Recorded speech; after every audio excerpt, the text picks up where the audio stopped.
ও জ্যোতি পরমাত্মা হলেন পরমেশ্বর ভগবান শ্রীকৃষ্ণের অংশ, আর ভগবান তিনি হলেন স্বয়ং পূর্ণ ব্রহ্ম, তিনি হলেন ভগবান। জ্ঞানীগণ জ্যোতির আরাধনা করে, তারা ঢুকে গেল।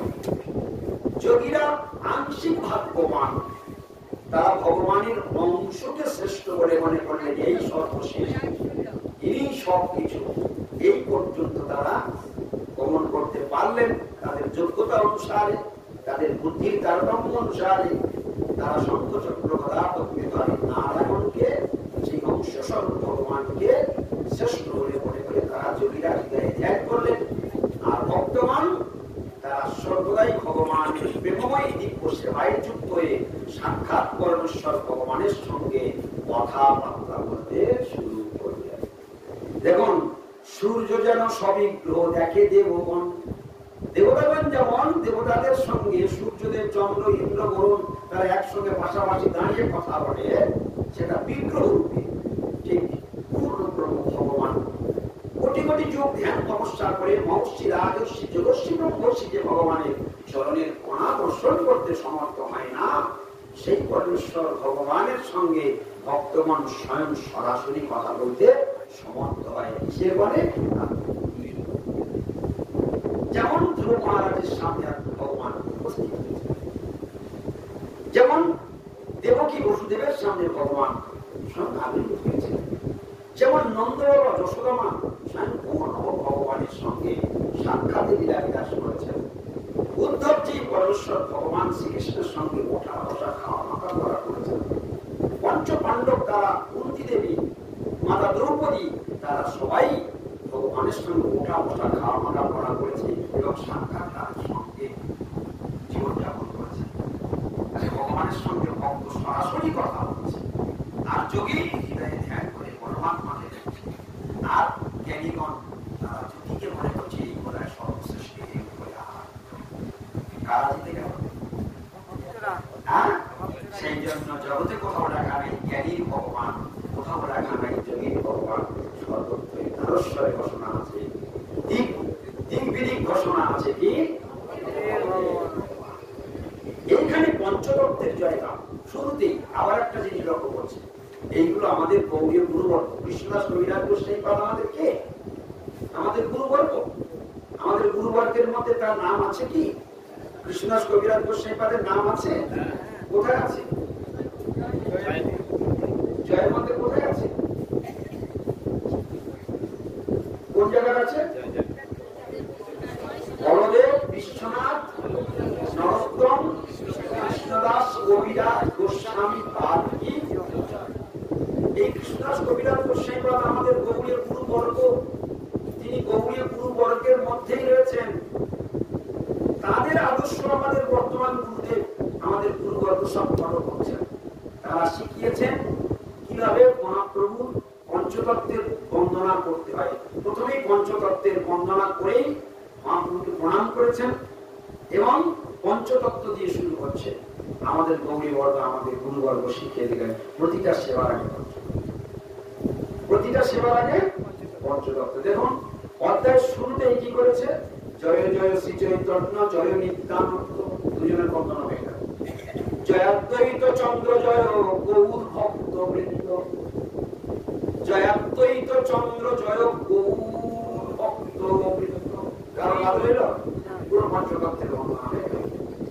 তৃতীয় শ্লোকের অর্থ হইল বিবরণ, চতুর্থ শ্লোকের অর্থ শুন ভক্তগণ।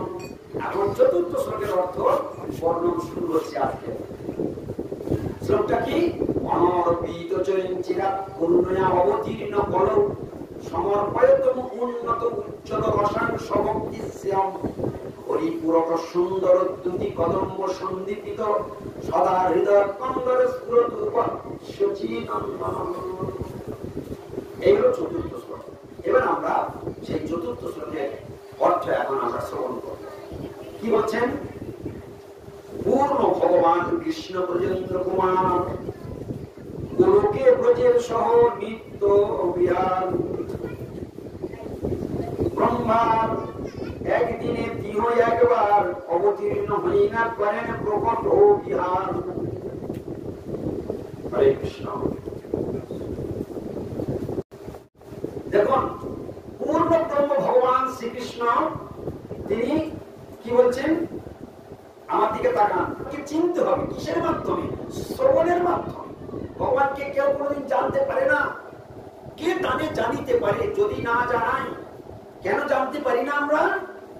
আমাদের সমস্ত ইন্দ্রিয় প্রাকৃত, আর ভগবান অপ্রাকৃত। তিনি কোনো প্রাকৃত নন। তাই প্রাকৃত ইন্দ্রিয় দিয়ে অপ্রাকৃত ভগবানকে কোনোদিন জানা যায় না। কিন্তু পরমেশ্বর ভগবান দয়া করে তিনি গৌর নিত্যানন্দ রূপে জগতের দিবাকর নিশাকর রূপে আবির্ভূত হয়ে সেটা আমরা ছুটে এসেছি। জীবের হৃদয়ের অজ্ঞান অন্ধকারকে দূরীভূত করে বস্তুকে প্রকাশিত করে দেয়, দিব্য জ্ঞানকে প্রকাশিত করে দেয়। এটা তার কৃপা। সেটা কিসের মাধ্যমে হবে? শ্রবণের মাধ্যমে। তাহলে ভগবানকে জানা যাবে তার একটাই মাত্র পন্থা আমাদের কাছে ভগবান দিয়েছে, সেটা হলো শ্রবণ। ভগবানকে কি করে জানতে পারবো?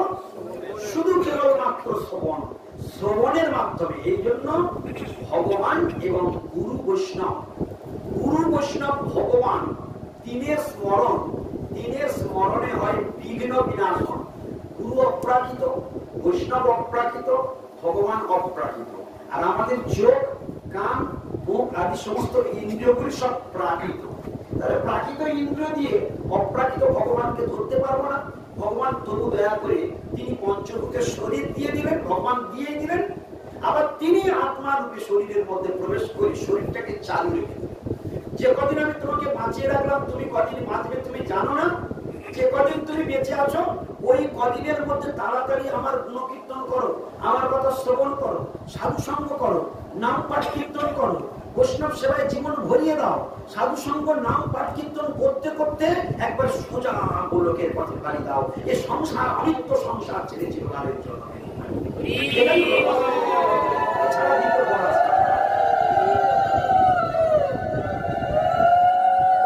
যে কোনো মুহূর্তে ডাক এসে যাবে, যে কোনো মুহূর্তে।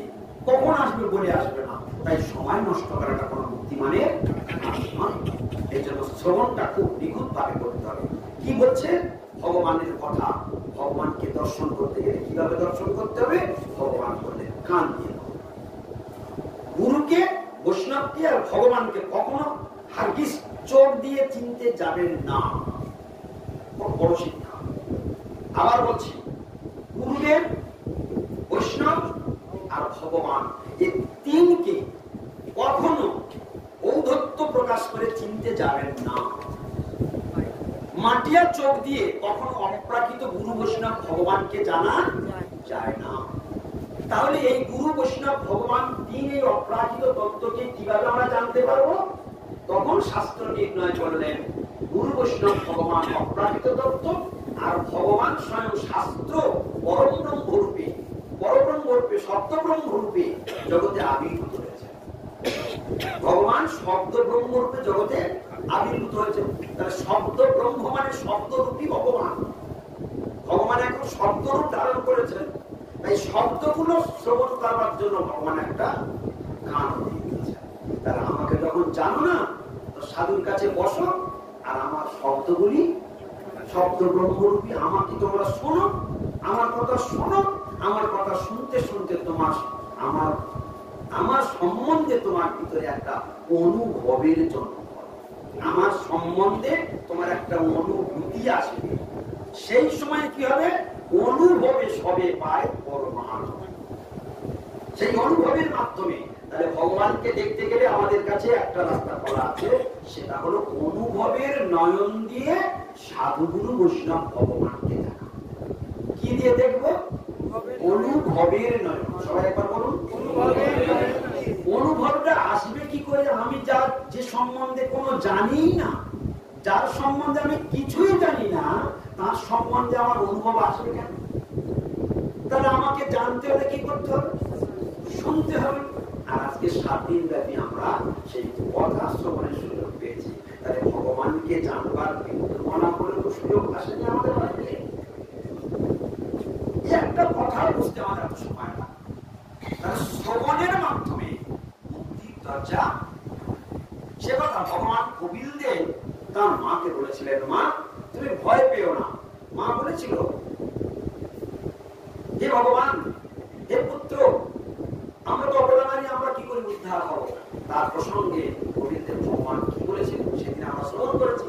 শতাং প্রসঙ্গাত্মক বীর্য সংবিদ ভবন্তি হৃদকর্ণ রসায়ন কথা তর্জসনা আশু অপবর্গ বর্তমানি শ্রদ্ধারতি ভক্তি অনুপ্রবিশ্যতি।